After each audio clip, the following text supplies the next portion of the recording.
Coconut Podcast sur la route 2021 avec votre animateur Aléjou. Suivez-nous sur les routes du Québec. Mesdames, Messieurs, bonjour, Koué.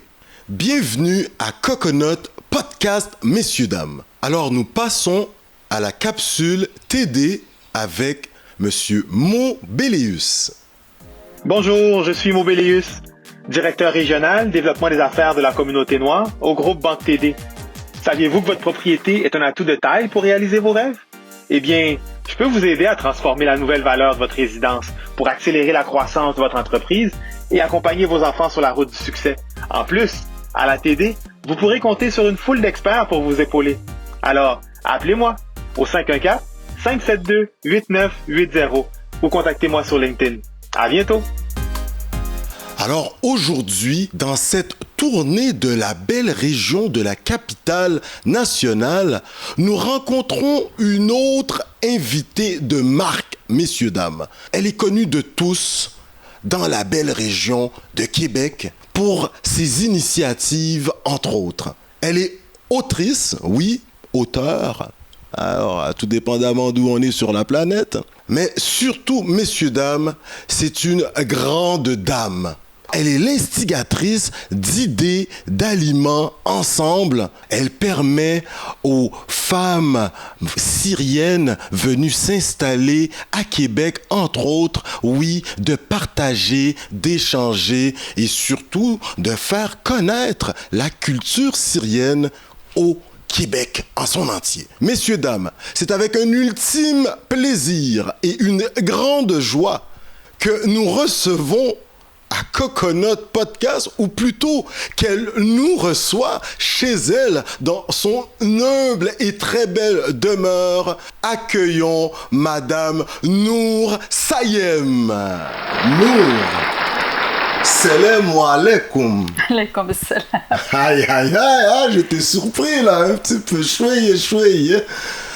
Alors, la question que je pose à tous mes invités, Nour, comment ça va? Ça va très bien, super bien. Moi, je dirais, ça fait un peu un but de soi-même, ça fait un peu au-dessus de mes affaires, mais en tant qu'immigrante, la période, si vous voulez me poser la question sur la pandémie, si vous voulez me poser la question sur mon bonheur, je vous dirais que je suis une femme heureuse parce que je suis positive dès le départ. Super. Et ça, c'est génétique ou c'est acquis par la famille. J'ai toujours été à regarder le verre moitié plein que le verre moitié vide. Okay. Et pendant la pandémie, ça m'a mis à l'épreuve pour voir jusqu'à quel point je pouvais voir la vie autrement. Okay. Je vais vous dire que personnellement et au niveau du travail, j'ai fusionné ça par un schéma de pensée que je veux partager avec toute personne qui arrive à une nouvelle situation.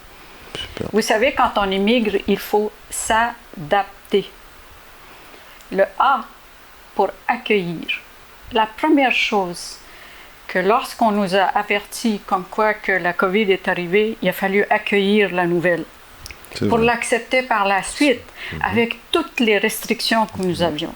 Ça commence par l'accueil et l'acceptation de tout ce que nous avons subi depuis 1 an et demi. C'est vrai. La deuxième chose, c'est le discernement, pour ne pas virer fou.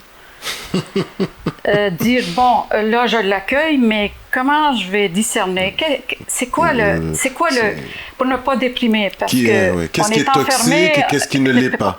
On est enfermé entre 4 murs. Moi qui partais le matin à 8 heures et je revenais à 4 heures le soir, avec mes réfugiés, avec mon livre, avec mes conférences, avec mon travail antécédent. Je suis jamais restée à la maison vraiment, une coupure totale avec l'extérieur. Alors, j'ai eu ce discernement-là et je pense que quand on a le discernement, c'est vraiment la plus belle chose qu'on peut faire dans la vie, avoir du discernement. Super. La troisième chose, c'est apprendre. Une fois qu'on a dit, bon, là, qu'est-ce que je fais? Ben, j'ai appris à parler l'italien. en 1 an et demi, je me suis engagée à prendre 1 heure d'italien par jour par Babel. Mi chiamo signor Alenjo. Io parlo italiano poco. Très bien. Voglio partire to Italia dopo le Covid. OK. Alors, je vais aller en Italie. Et mon projet principal a été l'apprentissage de l'italien, parce que là, j'avais pas de projet concret. Et je me suis enfermée pendant 1 an et demi à apprendre. À Dove, Roma. J'avais visité en 2019 l'Italie, mais là, je veux la revoir avec une langue. Tutti i giornali. Toutes les journali, toutes les régions. Les régions.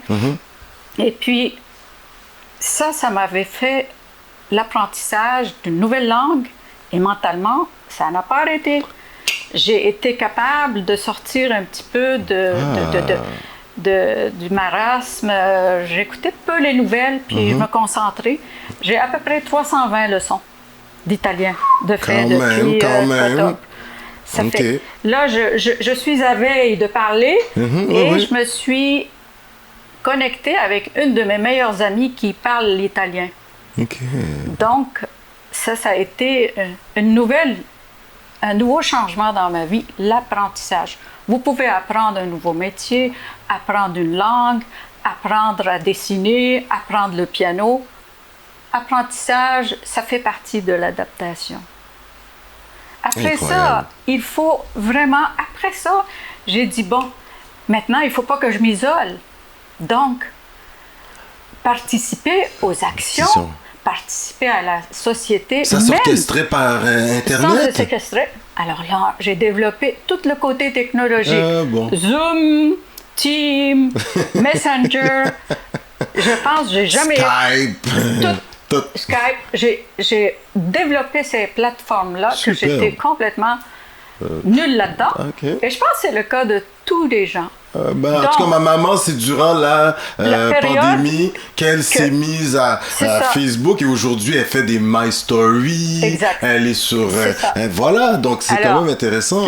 La COVID nous a appris à se parler et j'ai jamais été en contact avec ma famille autant.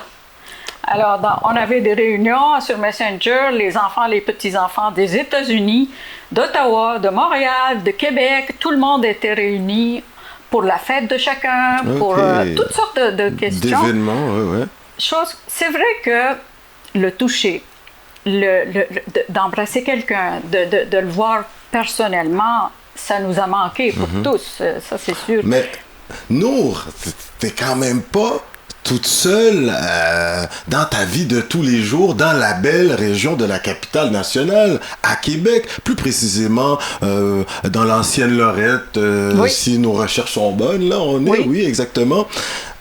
On sait que tu as cette tendre moitié de son prénom, professeur Jean, professeur émérite de l'Université Laval, là où moi-même j'ai étudié. Écoutez, quand tu me disais ça, j'étais comme... Oh wow, ok, j'ai un monsieur Derianic devant moi, genre professeur en sciences politiques à l'époque. Comment avez-vous vécu cette pandémie à deux intellectuels de votre rang? Parce que vous êtes en train de pencher sur un livre commun, les deux ensemble. Est-ce que vous avez pu voyager? Est-ce qu'il t'a suivi en Italie? On t'écoute? On a vraiment réussi à se revoir et se rencontrer. Parce que j'étais tellement partie pendant 3 ans avec Aliments Ensemble. Là, j'ai récupéré, je lui paye ma dette, là. Je suis tout le temps en train de dire... En tout cas, il s'occupe bien de tes invités aussi. Je suis bien tombée parce que pendant la COVID, ça a donné des féminicides, ça a donné des divorces et de l'amour. Nous, on est même des bénévoles pour des couples et on a fait des sessions vidéo pour les couples. Pendant ce temps-là. Genre de médiation? Non, c'est une association pour aider les couples à rester ensemble s'ils sont dans des mais on n'est pas des psychologues. Oui, oui. C'est juste du support bénévole. Oui, oui. Des supports bénévoles, Okay, c'est super. des cours qu'on donne, mais pas nous. Nous, on est des parrains, marraines pendant cette activité-là. On l'a fait une couple de fois. On a été... Est-ce que tu sens que ça a vraiment porté fruit, cet accompagnement? Ça porte toujours fruit Oui? parce qu'on est resté 10 ans bénévole auprès des couples. Quand même, OK. Alors, on rentrait le vendredi, on sortait le dimanche avec des couples, 10 couples. Et chaque couple avait sa problématique, mais ils ne parlaient pas devant tout le monde. Puis, il y avait des psychologues qui ont rédigé le livre d'accompagnement. Super. Et ça a été pendant 10 ans où on a fait ça. Ce qui fait que notre couple est sain entre Super. les dents, parce que, entre les guillemets, je veux dire, parce que on sait négocier, on sait prendre rendez-vous, on sait dire les choses, on Super. peut affirmer, confirmer l'affirmation de soi, prendre des distances, parce qu'un couple, c'est comme deux porc-épics. Ils s'approchent pour se réchauffer, mais à un moment donné, c'est trop, il faut s'éloigner. Alors, on a fait cette danse-là, lui et moi, Super. pendant toute cette période. Votre prochaine folie? Laquelle? Une rénovation quelconque? Toutes les rénovations sont quasiment toutes faites pendant toute la c'est ce qu'on COVID. voit, oui. Donc maintenant, la prochaine folie pour La prochaine pour folie, le ça couple. va être, je pense, sortir, aller voyager ensemble. Danser, on là, commence. un peu. Nous sommes déjà des danseurs sociaux. On fait Ok, la tango, danse sociale, ok, non. tango, cha-cha, Salsa. toutes les salsa, toutes les danses.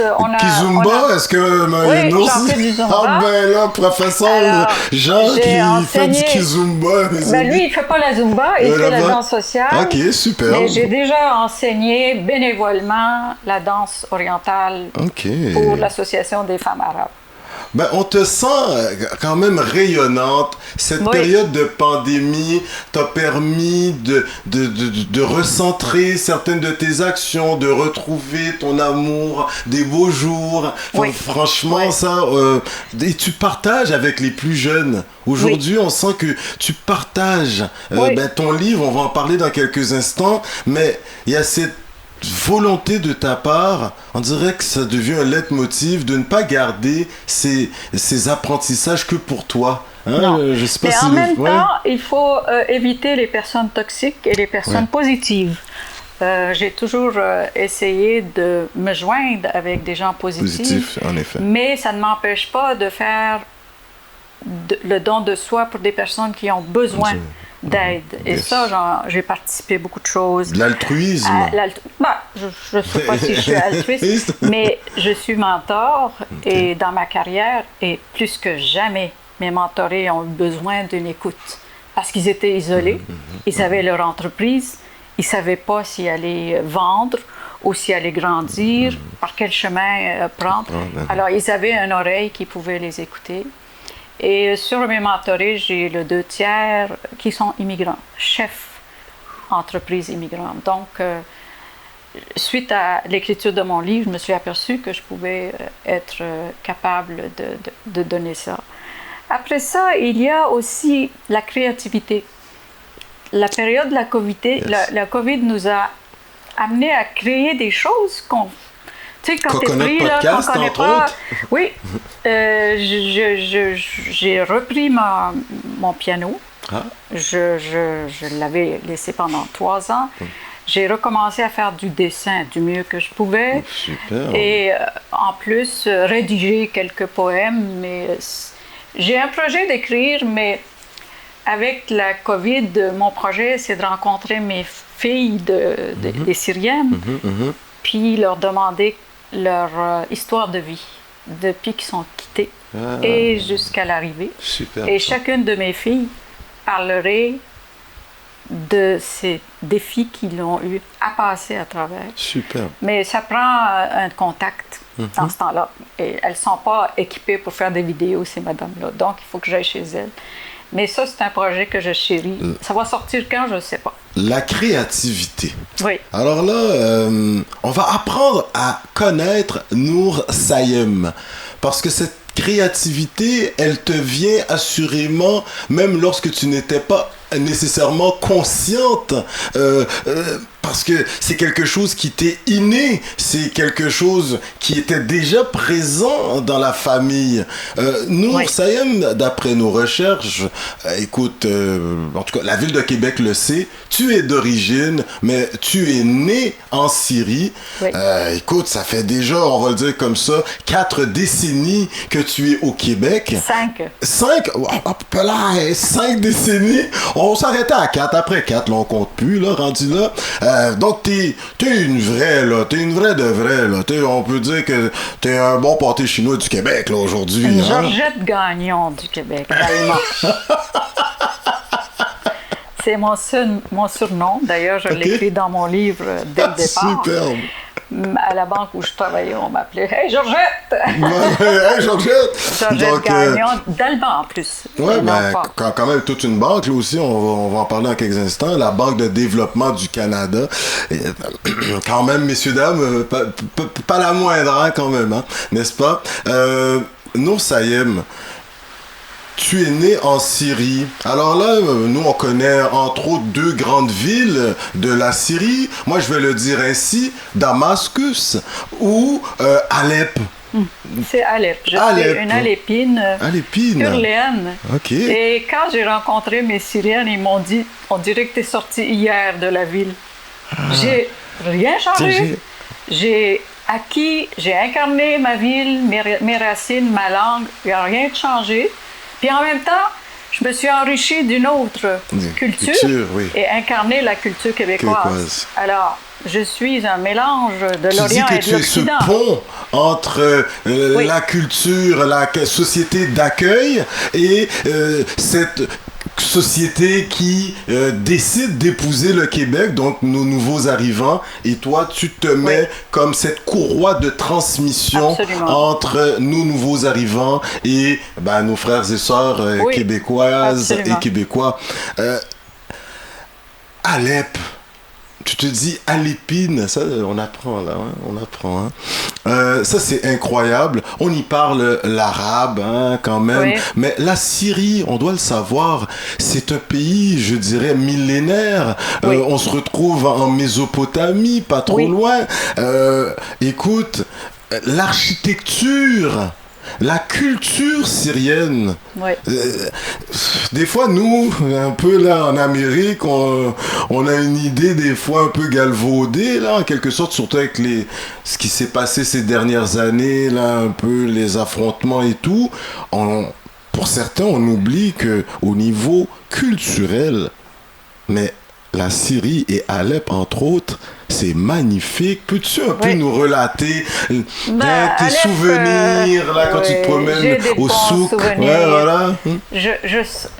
Dans mon souvenir, ce sont les odeurs des épices, les odeurs du jasmin, des fleurs de miel. Le jasmin, c'est une des épices les plus... Non, le jasmin, c'est une fleur. C'est une fleur, hein? On faisait des colliers avec le jasmin. On mettait le jasmin dans nos vêtements. Les odeurs de ma ville, c'est vraiment... Dépendamment où vous êtes, dans le souk, c'est des odeurs de cuisine, des odeurs d'épices. Les relations humaines que j'ai connues il y a 50 ans, avant, même si j'ai quitté pendant la guerre de 6 jours en 67, là aussi, je suis partie de la guerre, moi aussi. C'est pour ça que j'ai une certaine sensibilité avec les réfugiés qui ont été beaucoup plus affectés comme moi. Mais je sais la peur, les angoisses, l'insécurité que ceci peut créer chez une personne qui entend soit bombardé, qui a eu une bombe sur sa maison. J'ai côtoyé ces femmes-là et ces hommes, puis je peux vous dire que la Syrie, c'est 7e siècle avant Jésus-Christ que ça existe. Alep, avec la citadelle, c'est un monument. C'est un monument à rencontrer.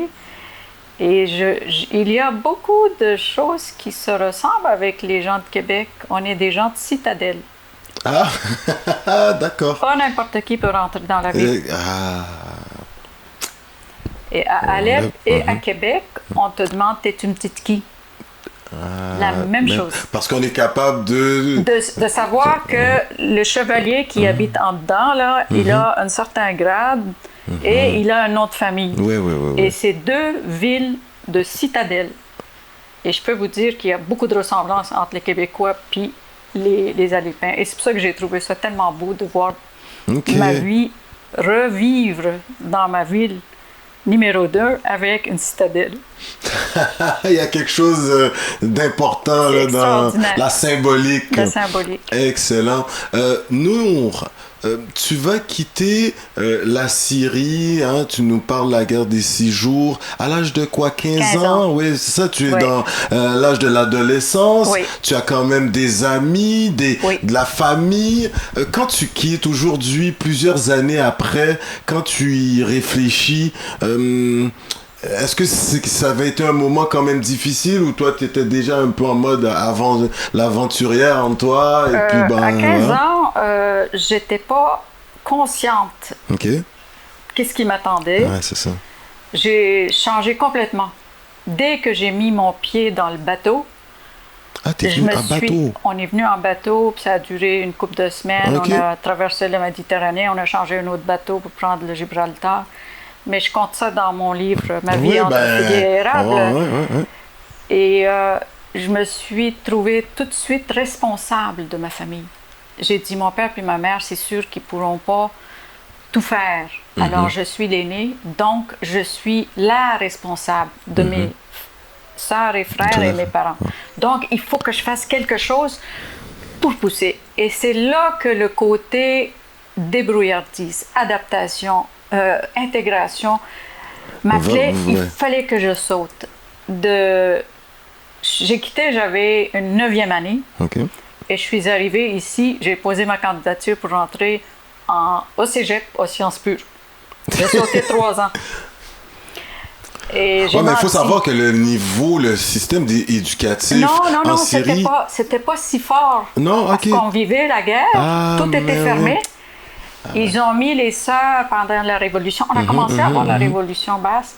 Ils ont mis toutes les sœurs franciscaines de Marie à l'extérieur. Donc, je commençais à regresser en français. J'en avais plus de repères. Puis, arrivé ici, mais là, il fallait que je sois rentrée dans le nouveau monde. À 15 ans, là, j'avais plus de jeu à jouer.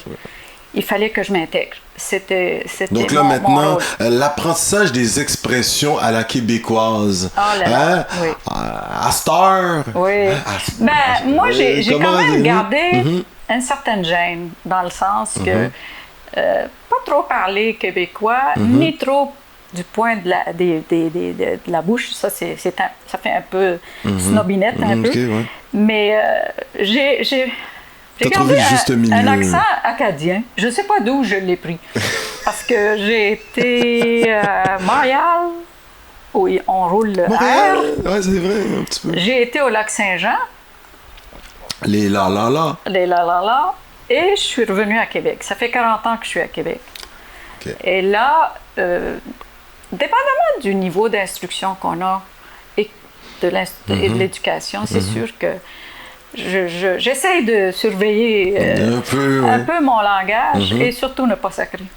Essayez les jurons, mais est-ce que des fois il y a un juron là, en langue de chez soi au pays qui revient de temps en temps? Au bateau. Au bateau.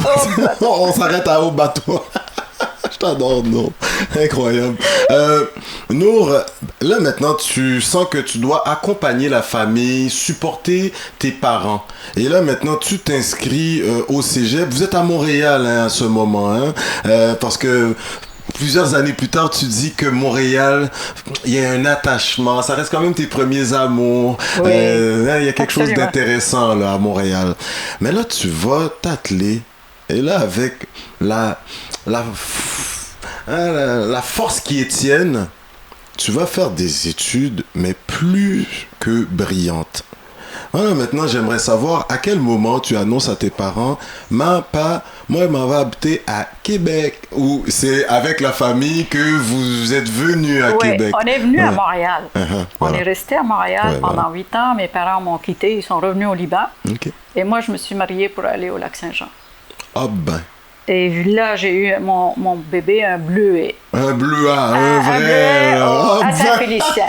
Mais ça vient de là un peu, là. Et puis, on est revenu à Québec.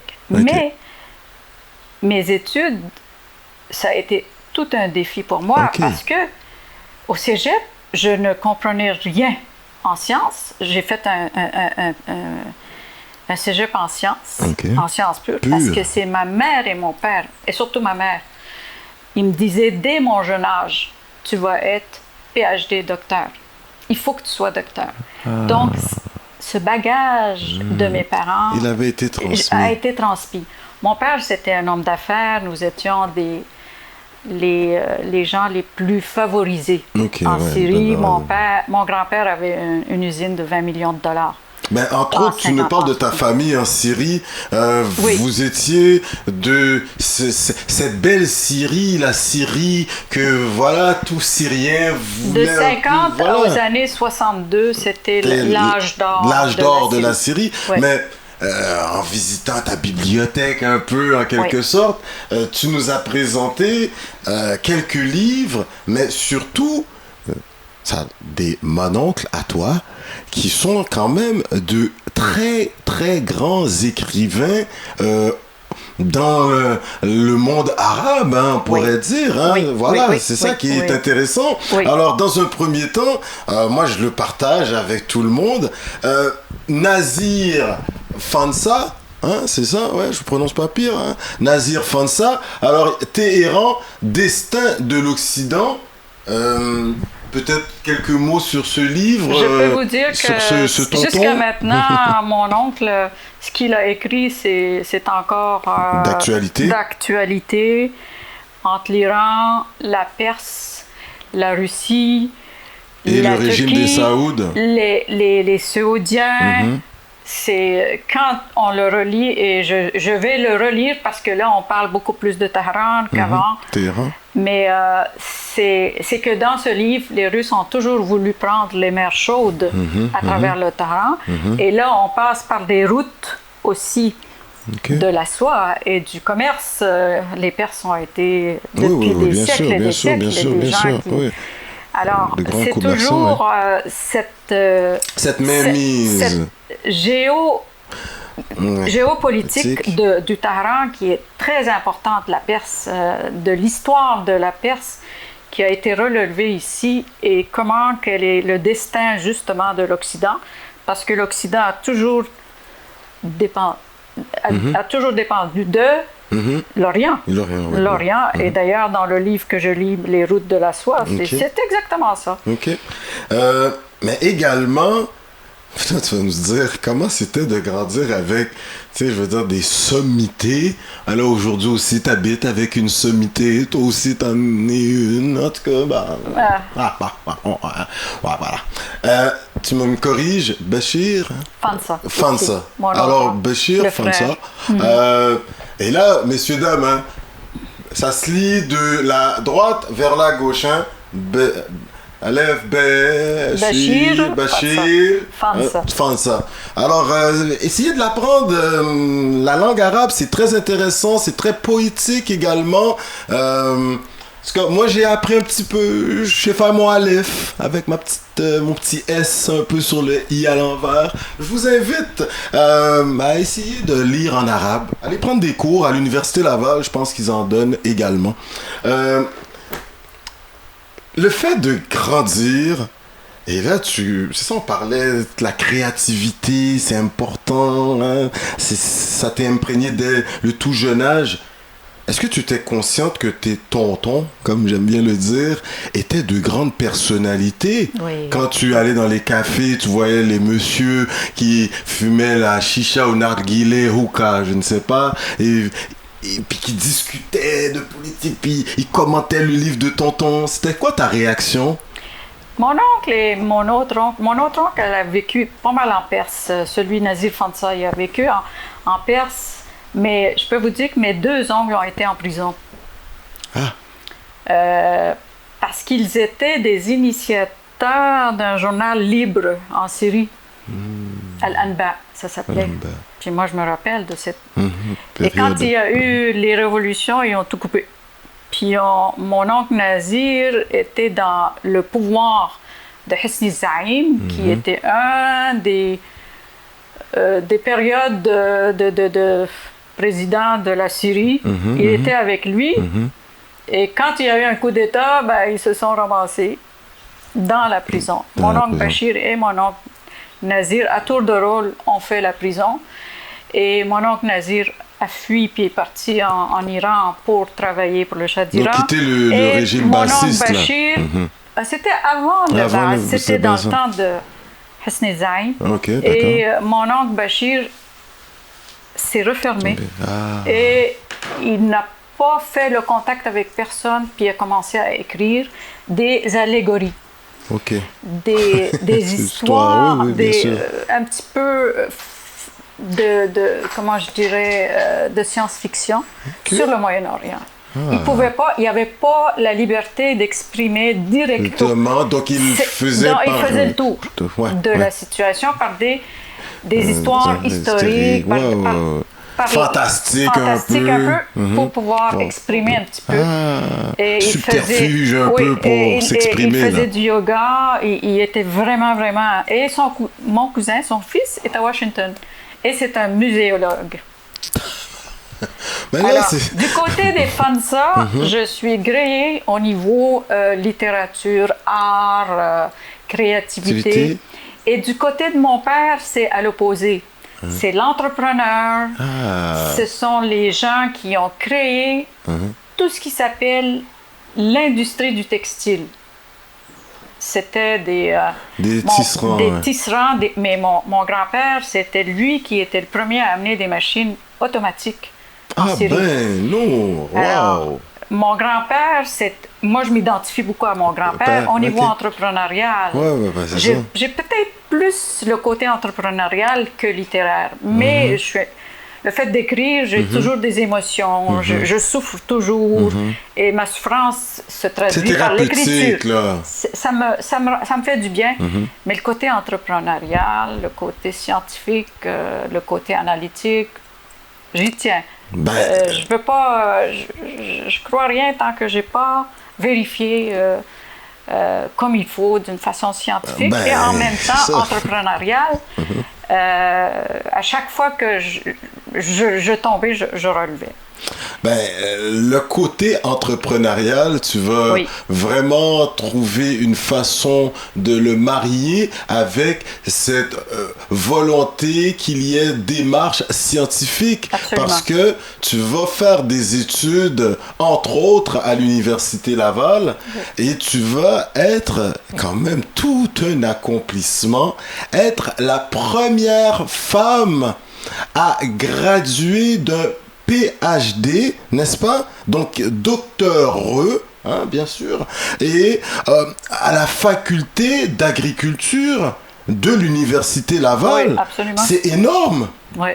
Est-ce que M. Jean était déjà à tes côtés à ce moment? M. Jean m'a sauvé. Il me connaissait pas avant. Mais pour arriver à être docteur, ça prend un examen prédoctoral avant que tu commences les examens.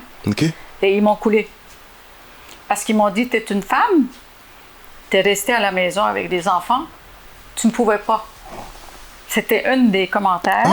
Puis j'ai coulé. Et ils m'ont dit, et c'est Jean qui s'est levé, puis il a dit, laissez-lui une chance pour qu'elle refasse une reprise. Mais on n'était pas du tout en connaissance. Et puis là, ils m'ont laissé une chance pour reprendre l'examen. Et après un mois, j'étais prête à passer l'examen. Et j'ai passé à 80%.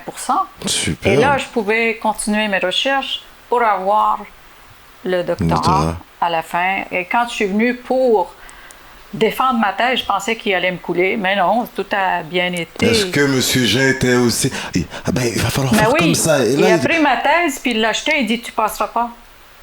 Oh, quel monsieur! C'est super! Tout ça pour m'incitait à te dépasser. À me dépasser. Et effectivement, je me suis préparée comme jamais. Je m'attendais à ce que ça soit encore un échec. Mais j'ai vécu beaucoup d'échecs. On m'a dit que les échecs, ce sont genre des apprentissages, pas des échecs. Juste pour vous dire, à mon cégep, au premier semestre, j'ai eu, en moyenne de tous mes cours, là, 30%. C'est en bas de... Tu sais, tu as A, B, C, D, E, F, R. Mais j'ai eu R, en bas de 30% dans toutes mes matières. Mais là, parce que j'ai sauté 3 ans. Mais ça, c'est ma tête d'entrepreneur. J'ai dit, je saute 3 ans, mais j'économise 2 ans. Si je coule. Superbe. Alors, le professeur, il dit, je te l'avais dit, tu ne pouvais pas passer. J'ai dit, écoutez, laissez-moi un semestre, puis je vais passer. Et effectivement, j'ai eu 60%, juste assez pour passer aux 2e année en cégep. Et ça a été toujours des échecs. Quand je suis rentrée à l'université en biologie moléculaire et cellulaire, ça allait beaucoup mieux. Okay. J'ai fait une maîtrise en chimie. Et après ça j'ai fait le doctorat. En agriculture. Et là, tu vas même te lancer en affaires. Donc, c'est là un peu le lien de ce membre de la famille qui te parlait d'entrepreneuriat du côté de papa, n'est-ce pas? Mon père, il ne croyait pas que j'étais une forte femme en entreprise. Ben oui, là. Par contre, ça a été mon initiateur pour être entrepreneur. Il m'amenait avec lui dans les souks, puis il négociait avec les commerçants. Non, c'est ça. Il négociait, puis il m'a montré comment négocier avec le marchand. Et j'ai appris, j'étais toujours avec lui. En fait, étant donné que j'étais l'aîné, puis je ne suis pas un garçon, il m'a pris pour un garçon. Il dit, tiens, je vais l'amener. Puis il était très égalitaire. En avant sur son temps, tu aimerais dire? Oui. Mes parents étaient très les modernes. Précurseurs, là, complètement. Oui, regarde, Est-ce que vous et M. Jean, pour vos enfants, même, ils vous ont considéré comme étant des avant-gardistes? Oui, écoutez, lui, avec un professeur émérite, puis moi, j'ai un doctorat. Puis impliqué dans la communauté, ouais. Non, mes enfants, ils disent... extraterrestres, là, vous êtes des extraterrestres, là. Moi, sérieux, mais tu m'as vu la réaction de toi, Monsieur Jean, je suis comme, mais sérieux? Mais vous savez, il me dit, au lieu de me demander de lui passer le beurre, il dit, passe-moi le corps gras.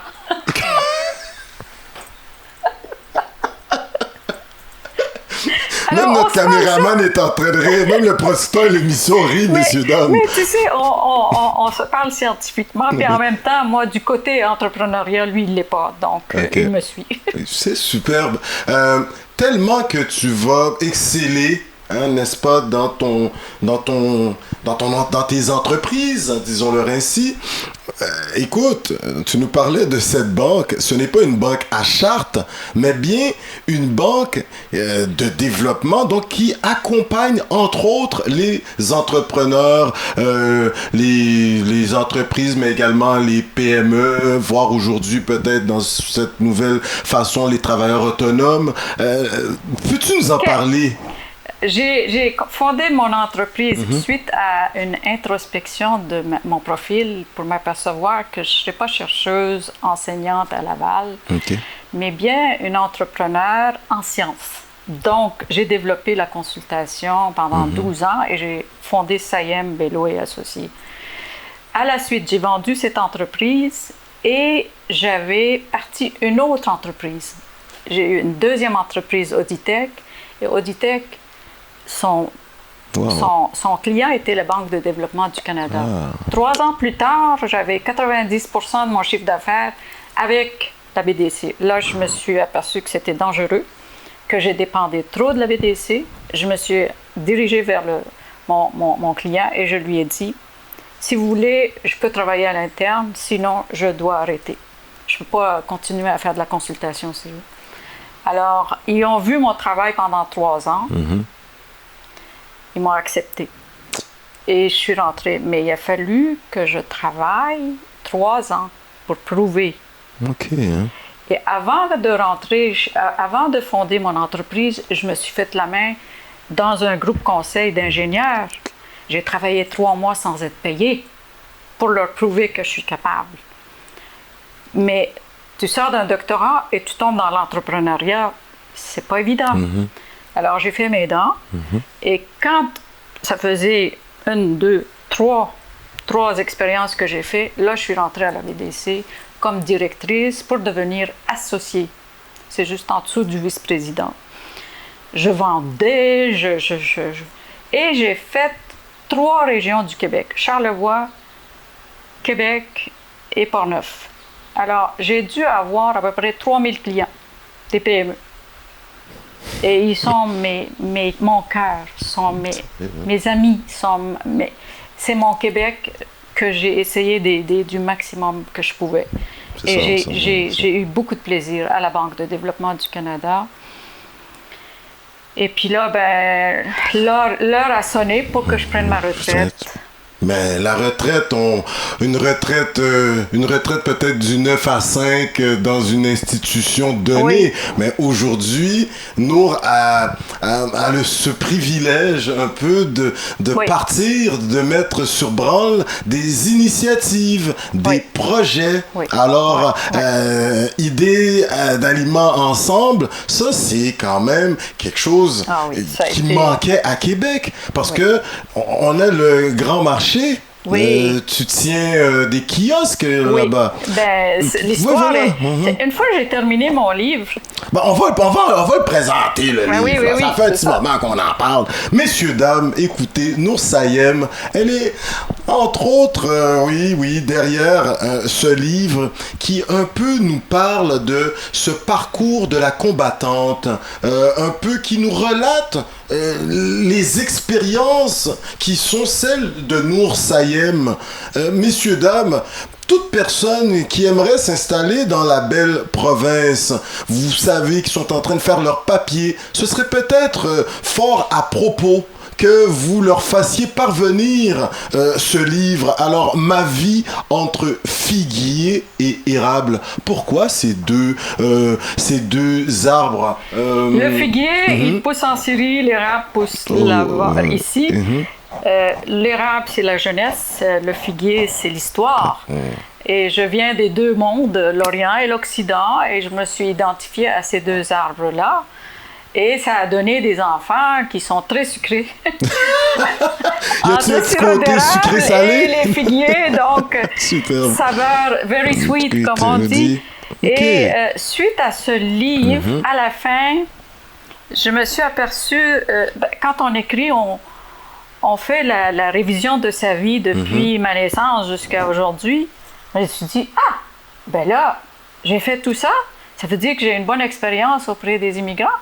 Parce que j'ai passé par tous les défis, par tous les ponts, par tous les murs, j'ai ouvert les portes, tout ça. Je pourrais aider. Et je me suis présentée à Sage Mentorat. Okay. Et je me suis dit, je vous offre mes services comme mentor pour les chefs d'entreprise immigrants. Oui, c'est ça. Ça a été une grande entrevue. J'ai dit, c'est tellement sévère, j'ai dit, ils ne me prendront pas. Ils m'ont appelé le lendemain pour être admis. Super. Et c'est pas n'importe qui peut rentrer en mentor, à un point tel que maintenant, je suis sur le conseil d'administration. C'est quand même quelque chose. Juste de même, depuis tout à l'heure, ça m'intrigue. Votre mari, lorsqu'il voit ce parcours que j'appelle ce parcours de celle qui n'abandonne pas, quelle est sa réaction? Parce que lui, il est québécois d'origine, je pense bien, blanc, passe facilement ici, pense sans qu'on l'aperçoive nécessairement.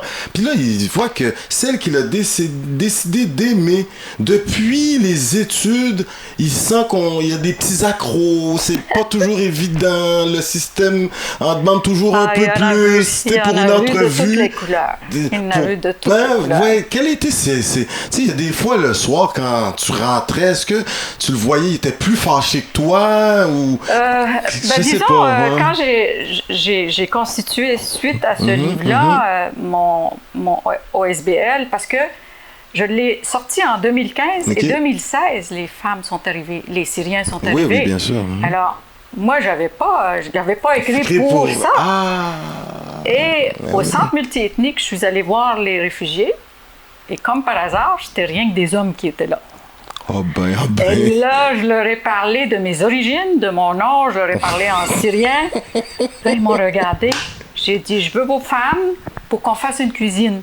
Oh ben. Parce que c'est ce qu'elles savent faire, vos Yes, femmes. yes, yes, Mais yes. moi, mon but, c'est de les sortir De leur l'isolement. isolement et ne pas faire un Bâton. ghetto.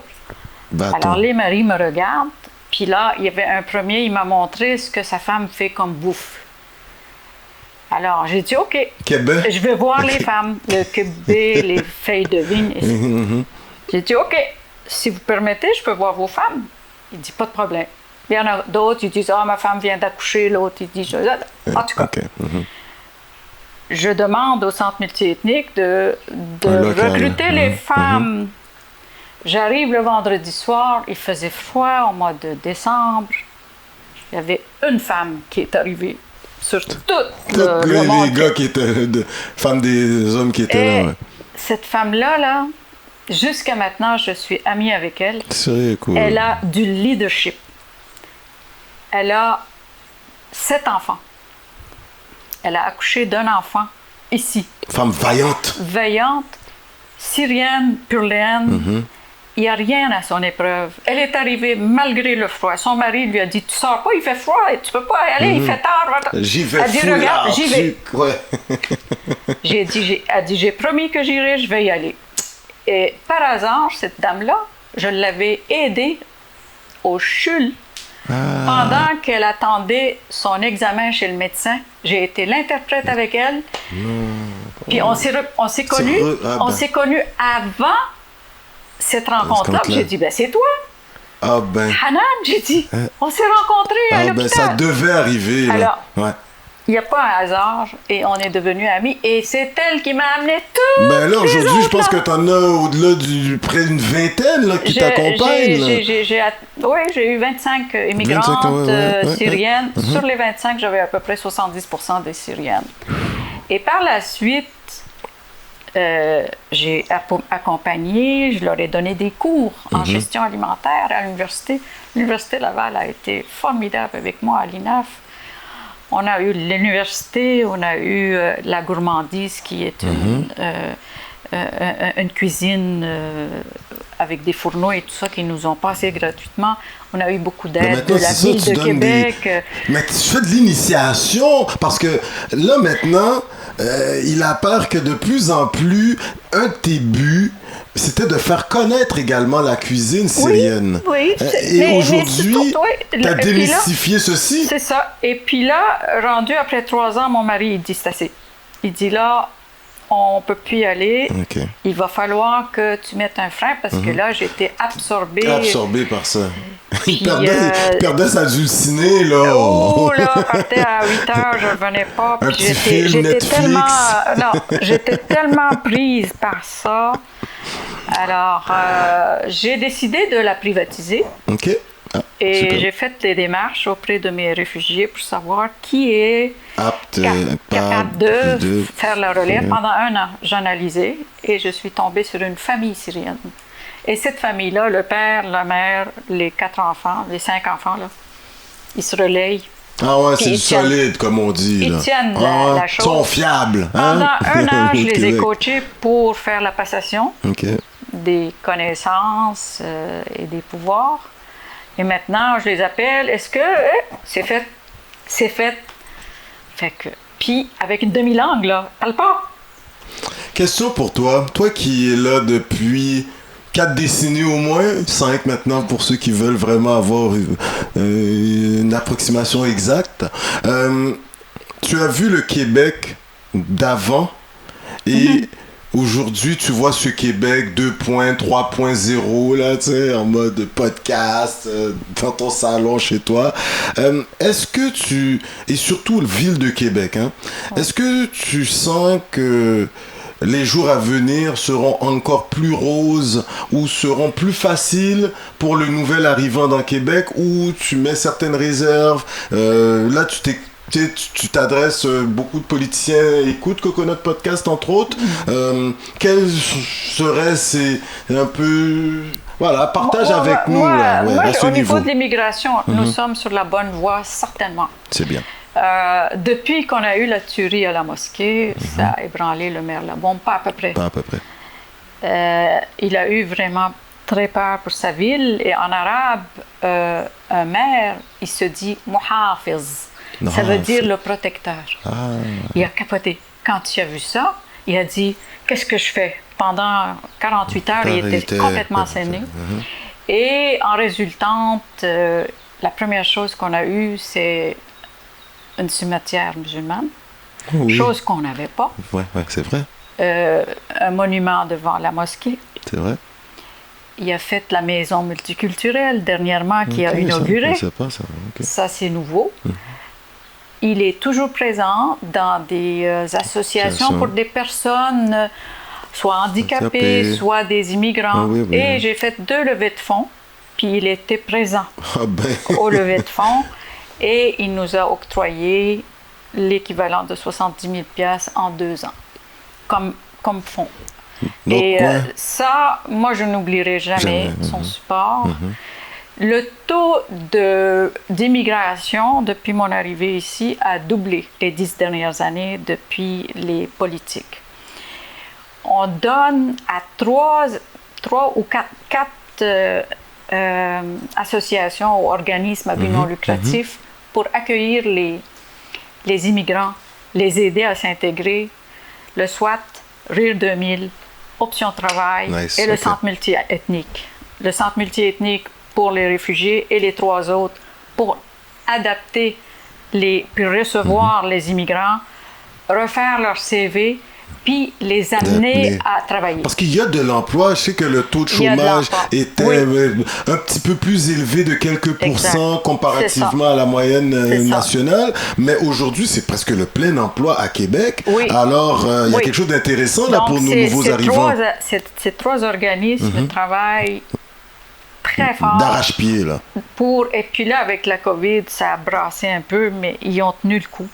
Et je les félicite. Que ce soit le RIR, que ce soit Option Travail, que ce soit le SWAT, on a tout fait pour amener les immigrants à faire une formation, même vidéo et tout ça. Ça, c'est superbe. Mais moi, j'ai pris une place, c'était ni de l'un ni de l'autre. Ça veut dire que ce centre multiethnique, il trouvait aux réfugiés un endroit pour habiter, des médecins, tu sais, pour les encadrer. Tout à fait. Puis, il n'y avait rien pour les amener à se débrouiller après. Alors que le SWAT et les autres prenaient des immigrants qui parlaient français, qui étaient diplômés, qui avaient un métier. Alors que moi, cette partie-là, ils ne parlaient pas, il n'y avait pas de métier. Il fallait déjà... Ils connaissaient rien de rien. Alors, c'est là qui a été le plus difficile. J'ai fait la Croix-Rouge là, quasiment avec eux. Là.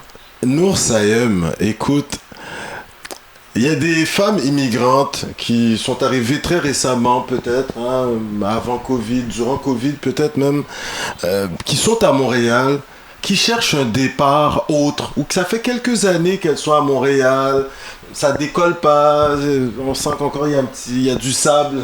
Dans l'engrenage. Ouais, voilà. Puis là, elles écoutent l'entrevue, puis elles se disent « Ah, mais il me semble Québec », puis elles en entendaient déjà parler. Toi, tu es un peu cette ambassadrice là, qui aimerait dire à certaines nouvelles arrivantes ou des gens issus de l'immigration qui sont pognés à Montréal, puis ça avance pas leur affaire. Quels seraient ces mots que tu aurais pour eux s'ils sont un peu « Ouais, mais Québec, il n'y a pas beaucoup d'Haïtiens. Il n'y a pas trop de Marocains. » Mais même les Montréalais ne viennent pas à Québec. Moi, je suis un étudiant à Québec. C'est une exception. Mais je peux te dire, même les Montréalais, pour aller à Québec, c'est la fin du monde. Alors, imaginez-vous un immigrant qui a son ghetto, qui a son épicerie, qui a sa mosquée, qui a son église, qui a... Mais qu'est-ce que tu leur dirais? Les ghettos... Ben, moi, je suis vendue à l'accent de l'Amérique ici. Je suis vendue à la ville de Québec. La ville de Québec, c'est mon pays. L'ancienne Lorette, c'est ma ville. Mais pourquoi? Où j'habite. En 2 mots, là, vite. Parce que c'est une ville chic. Yes. C'est une ville Il fait bon vivre. universitaire. C'est une ville dynamique. où il y a énormément de potentiel si on veut. Si on veut. Si on veut. Puis pour vouloir, il faut passer par des étapes. Peut-être la première génération va être un petit peu plus difficile, mais c'est sûr que les enfants... Pour tes enfants, là, comme tu dis, ils sont en plein dans le sucré, salé, un peu figuérable. Mon fils est un bachelier en génie industriel et il est actuaire. Pouf. Et ma fille, elle a fait sa maîtrise en enseignement de l'art. Elle continue pour faire son doctorat. Dans Alors, la lignée les enfants, là, les enfants des immigrants, là, ou parce que bon, je me sens pas immigrante parce que je suis de la deuxième génération. Il y a de l'avenir pour les jeunes. Puis tous les enfants de mes réfugiés, là, parlent couramment français. Puis ils se débrouillent, puis tous leurs parents leur disent les études en premier. Et c'est là que moi, je peux vous dire que on a tout ce qu'il faut pour que l'enfant étudie ici. On n'est pas dans un bled quelconque. Puis Québec, c'est beau. Les parcs qu'on a, les musées qu'on a, les restaurants aussi. C'est formidable quand on a toutes ces... Mais c'est sûr qu'un nouvel arrivant, il a juste peut-être quelques années à trouver un endroit. Vous savez, il y a une courbe chez le nouvel arrivant. Il arrive, puis là, oh, c'est beau, c'est nouveau. Puis là, il tombe dans une sorte de dépression. Et cette dépression peut l'amener à retourner chez lui ou à remonter la côte, s'adapter et s'intégrer. Ça, c'est vraiment la courbe. Ça résume un peu peut-être ce qu'il y a dans le livre. Nour Sayem, écoute, toute une entrevue. Avant que tu nous quittes, on demande à nos invités de partager un peu une suggestion et on va finir avec les attraits touristiques. Quand même, c'est l'été. T'as vu, j'ai mis la chemise estivale pour toi. Tu es en train de lire un livre, on sait que toi et monsieur vous lisez beaucoup. J'aimerais que tu nous le présentes, il est juste là. Oui, s'il te plaît. Peter Frank Copan, Les routes de la soie. Et là, j'ai commandé le deuxième, Les nouvelles routes de la soie. C'est l'histoire de l'humanité, 4e siècle avant Jésus-Christ jusqu'à maintenant, qui décrivent le commerce, les routes, les stratégies que chaque humain, chaque empire a créé pour faire un certain commerce. Et chaque empire s'est spécialisé dans les commerces quelconques.